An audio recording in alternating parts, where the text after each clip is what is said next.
Terima kasih Anda masih mendengarkan Warta Berita Produksi Radio Republik Indonesia. Pendengar, kewenangan untuk merespon pelanggaran prokes saat pembelajaran tatap muka atau PTM berada pada otoritas pemerintah daerah. Hal itu disampaikan oleh PLT Kepala Biro Kerjasama dan Humas Kementerian Pendidikan dan Kebudayaan Hendarman, seperti dilaporkan oleh Rini Hairani berikut ini. Kalau kemarin sudah dilaksanain PTM, evaluasinya seperti apa?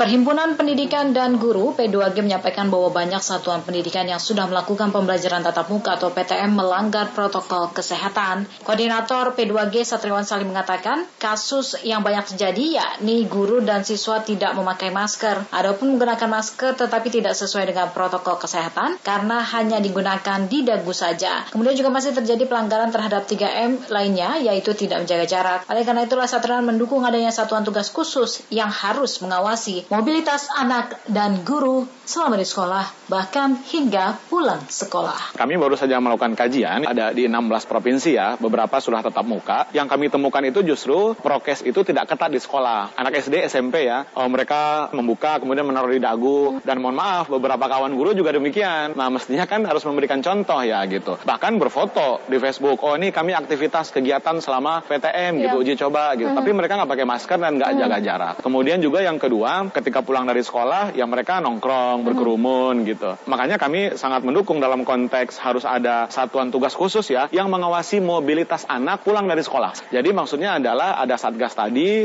pulang sekolah, mengawasi anak, nongkrong di mana. Menanggapi hal itu, PLT Kepala Biro Kerjasama dan Humas Kementerian Pendidikan dan Kebudayaan Hendarman menyampaikan, kewenangan untuk merespon pelanggaran prokes pada PTM berada pada otoritas wilayah pemerintah daerah. Menurutnya, pemerintah daerah serta pihak sekolah juga harus memastikan telah mengisi daftar isi kesiapan sekolah dalam penerapan protokol kesehatan jelang PTM nanti. Kementerian Pendidikan dan Kebudayaan menurut Hendarman juga terus melakukan monitoring serta evaluasi terhadap sekolah yang sebelumnya telah melakukan PTM secara terbatas. Nah, dari beberapa daerah itu mereka memang sudah menyampaikan mereka akan mematuhi kepada SKB 4 Menteri. Karena itu yang menjadi dasar mereka berpijak untuk melakukan kegiatan-kegiatan dalam rangka pembelajaran tatap muka. Nah, mereka juga sudah membuat peraturan, artinya seandainya ada sekolah nanti kemudian ditemukan terpapar positif, itu klaster di sekolah, itu otomatis mereka akan menutup, dan itu semua sudah disosialisasikan oleh daerah dinas itu kepada sekolah-sekolah yang ada. Kalau apa yang terpapar, tentunya yang dipersalahkan pertama adalah pemerintah daerah juga. Jadi ini kerjasama dengan orang tua, dan mereka juga tidak memaksakan pada orang tua untuk harus masuk ikut sesuai dengan ketentuan.